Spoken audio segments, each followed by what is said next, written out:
Put your fucking hands up. Why the fuck touching me? No, él es más grande. Why he touching you? Why he touching you? Why he touching you? You gotta fight him. Yo, pop that bottle. Nobody gonna jump in. Pop. Nobody gonna jump in. Nobody gonna jump in. Nobody gonna jump in. Pop. Yo, pop. Pop that bottle. Pop that bottle. Put your fucking hands down, nigga. Hands down. Fucking hands. Put your fucking hands down, nigga. Yeah, that nigga hit you. That nigga just hit you. That nigga just hit you. World star, Jihad. That's it. That's it. That's Oh, it. That's it. That's it. That's it. That's it. That's what he does. That's it. Oh, yeah, he got you in the chokehold. Tyson looking comfortable too. Yo, Trey. That's it. Yo, Trey. That's it. That's it. What you doing? That's it. Oh. Chill. All right, he good. He good. Let him go. Let it go. Oh. Nigga, put him out. That's it. Oh, no. Killed though. That's it. Nah, he good. He's good. You let him play. Nigga knocked him out. That's it. That's what Yo, nigga choked you out.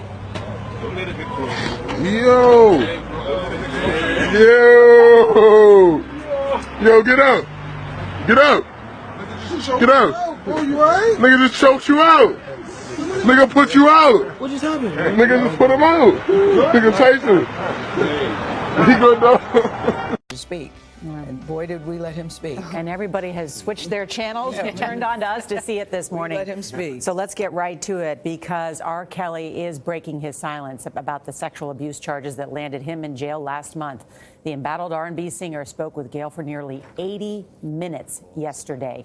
It is an interview that you will see only on CBS this morning, and he says all the women now accusing him of physical and sexual abuse, he says all of them are lying. That's what he says. Chicago prosecutors have charged Kelly with 10 counts of aggravated criminal sexual abuse. Authorities say 3 of the 4 alleged victims were underage when the suspected crimes happened. Now, Kelly has pleaded not guilty. Sources tell CBS News federal and state authorities in at least 2 states, New York and Illinois, are now investigating a variety of allegations. The singer, as you know, has faced intense scrutiny for more than a decade now. It was reignited in January after the Lifetime docuseries Surviving R. Kelly featured interviews with 7 accusers and former members of his inner circle. They all say that Kelly preys on vulnerable women and young girls. I am surprised that you agreed to do it. Why are you sitting down with us today? I'm very tired of all of the lies. I've been hearing things and, and seeing things on the blogs and, I'm just tired. What are the lies that you're hearing that disturb you most? Oh my God. All of them. Got little girls trapped in the basement, helicopters over my house, trying to rescue someone that doesn't need rescuing because they're not in my house, handcuffing people, starving people. I have a harem, a cult. I don't even really know what a cult is, but I know I don't have one, Have you done anything that you regret? Have you done anything wrong? Lots of things wrong when it comes to women that I apologize, but I apologize in those relationships. At the time I was in the relationships. Have you broken any laws when it comes to women? Absolutely not. The 6-part series interviewed 50 people, family members, your former tour manager, numerous women who all claim that you abused them. Yeah. Are you saying everybody in that documentary was not telling the truth about you? Everybody? If you really look at that documentary, which I'm sure you have, I have. Everybody said something bad about me. Nobody said nothing good. They was describing Lucifer. I'm not Lucifer. I'm a man. I make mistakes, but I'm not a devil, and by no means am I a monster. I'm going to name the names. Andrea Kelly, your ex-wife, Kitty Jones, Lisa Van Allen, Lisette Martinez, Geronda Pace, Faith Rogers, Asante McGee. You're saying everything they said in that documentary about you is not true. They are lying on me. Why would these women say the same thing about you, that you are controlling, that you are abusive, that you tell women when to eat, when to go to the bathroom, when they can sleep, where they can dress? Why would all these women tell these different stories about you if they were not true? And they don't know each other. That defies logic to me. Right. until you hear the explanation. You can start a rumor on a guy like me or a celebrity just like that. All you have to do is push a button on your phone and say, so-and-so did this to me. R. Kelly did this to me. And if you get any traction from that, if you're able to write a book from that, if you're able to get a reality show, then any girl that I had a relationship in the past that it just didn't work out, she can come and say the same exact thing. Are you blaming this on social media? I'm talking about the power of social media. In 2008, R. Kelly was found not guilty on 14 counts of child pornography after prosecutors in Chicago failed to convince a jury that he was a man seen in a sex tape with a girl as young as 13. What do you want to say to your fans? Last month, Kelly was indicted again, this time charged with aggravated criminal sexual abuse of 4 women, including 3 who the charges say were minors at the time. Have you ever had sex No. with anyone under the age of 17? No. Never. No. I have to tell you, it's so hard to believe that based on all that we've read I'm gonna tell and you what the something, women Gail. have There's said one about you. I'm gonna What tell the you women have something. said about you. What women said about me, what women, so nobody's allowed to be mad at me and be scorned and lie on me. So they're lying on you. That's your explanation. They're lying on you. Absolutely. Absolutely.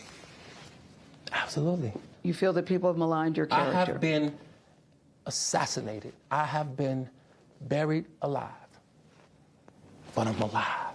So I think the point you're making is, and correct me if I'm wrong, that you have never held anybody against their will. I don't need to. Why would I? Well, How stupid would never it be held for R. anybody- Kelly, with all I've been through in my way, way past, to hold somebody, let alone 4, 5, 6, 50, you said. Why, how stupid would I be to do that? I didn't say you That's were holding... stupid, guys. I didn't... Is this camera on me? Yes, it's on. That's stupid. Use your common sense. Don't forget the blogs. Forget how you feel about me. Hate me if you want to, love me if you want, but just use your common sense. How stupid would it be for me to, with my crazy past and what I've been through, right now I just think I need to be a monster and hold girls against their will, chain them up in my basement, and don't let them eat and don't let them out unless they need some shoes down the street from their uncle. Robert, Stop it. Y'all quit playing. Quit playing. Robert. I didn't do this stuff. This is not me, y'all. I'm fighting for my life. Y'all killing me with this. I gave y'all 30 years of my career. Robert. 30 years of my career. Y'all trying to kill me. You killing me, man. This is not about music. I'm trying to have a relationship with my kids, and I can't do it. Y'all just don't want to believe the truth. You don't want to believe it. At this point, we briefly paused the interview to give Kelly a moment. His publicist helped calm him down. I hope this camera keep going. No, we're going to let the camera keep rolling. This is not, doesn't even make sense. Why would I hold all these women?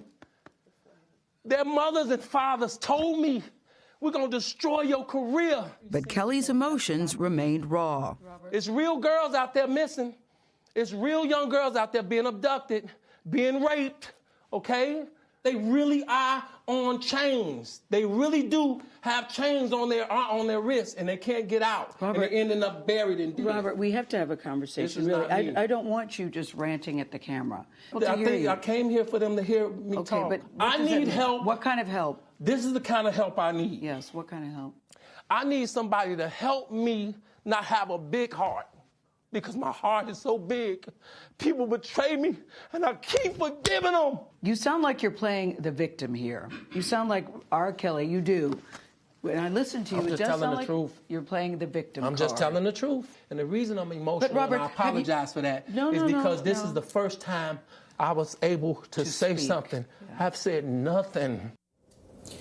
Gail, you remained tough and calm throughout that. Well, I mean, it wouldn't do any good if we both got hysterical, or if we both got very emotional. And you could see, he felt that in his mind everybody's lying. I said, but there's so many people who are telling the same story, and he kept going back. I said, but the women don't know each other. And he said, how do you know they don't know each other? On social media, you're connected. He thinks everybody's trying to do a book deal or they're trying to do a movie, and that really people are conspiring against him. I have to say, I've never seen anything like that. What was he like before the interview? Because you didn't really know him that well. No, I don't. He got very emotional several times. I met him maybe beyond 5 years ago at a party where you just say, hi, how are you? You know, it's not the time to say, remember we met 5 years ago? I hate it when people do that. So I did ask, can we have a conversation before the interview got started? I wanted to say, we're going to give you a platform to say whatever you want to say. It's no secret that he lives at Trump Tower in Chicago. So we went to his apartment there, and we had a conversation. And you walk into his apartment, there's a big welcome home. There's a Christmas tree that he keeps up all year long since his mother died back in 1993. He's very close to his mother, misses her very much because it was her favorite holiday. So he keeps a Christmas tree up all year long. It was like 90 degrees in there because he was resting his voice. He said he was going to be singing later. But what he is accused of is dastardly. Exactly. I think what you did, Gail, was allow him to tell his story and to see, though, his behavior, his temperament, is, I think, what is probably what is most revealing of this interview as well. The pounding of the fist, the getting up. I was worried about you. I was actually worried about you when I saw the pictures. Well, it's funny. Favorite son, favorite daughter, and Oprah all called me and said, were you afraid? Did you think he was going to hit you? I actually never thought that. I think that I thought I might get accidentally clobbered, but I didn't think that he would deliberately try to hurt me. I never felt in danger talking to him. I just felt that he had a lot of emotion. He wanted to release it. And, you know, when it was all over, we had a conversation, we said goodbye, and I think at the end of the day, he was glad that he was able to say what he wanted to say. Okay. Even if, but it's hard to believe when you say, Robert, there are so many allegations and so many accusations, and you've never had sex with anybody under the age of 17. And it took this jury less than a day to deliberate. Yes, exactly right. There's more He said, coming, right? and he says more will come out on his side of the story, too.